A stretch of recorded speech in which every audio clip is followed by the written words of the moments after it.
Eu vin din străinătate, parcă sunt condamnat la moarte. Mă întorc în țara mea ca să-mi văd familia, dar nu pot să trec granița, că mor oamenii cu tona de la virusul corona. Oameni fără nicio vină, chinuiți prin carantină. Virusul e blestemat, mulți oameni ai infectat. Ai luat mulți oameni buni, tineri, copii și bătrâni. Virusul e blestemat, mulți oameni ai infectat. Ai luat mulți oameni buni, tineri, copii și bătrâni.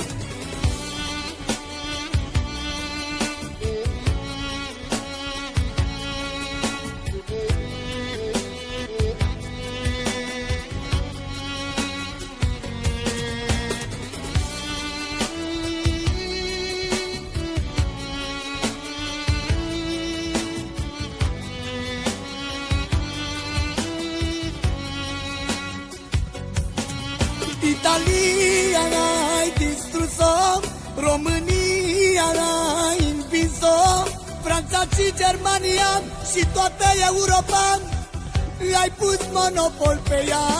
Ai ajuns și în America, îmi vrei și toată Africa. Oare ce vrei de la noi, sau vrei al treilea război? Virusul e blestemat, mulți oameni ai infectat. Ai luat mulți oameni buni, tineri, copii și bătrâni. Virusul e blestemat, mulți oameni ai infectat. Ai luat mulți oameni buni, tineri, copii și bătrâni. Virusul e blestemat, mulți oameni ai infectat.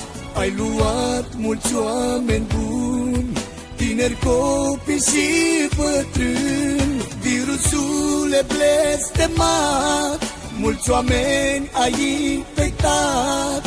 Ai luat mulți oameni buni, tineri, copii și bătrâni.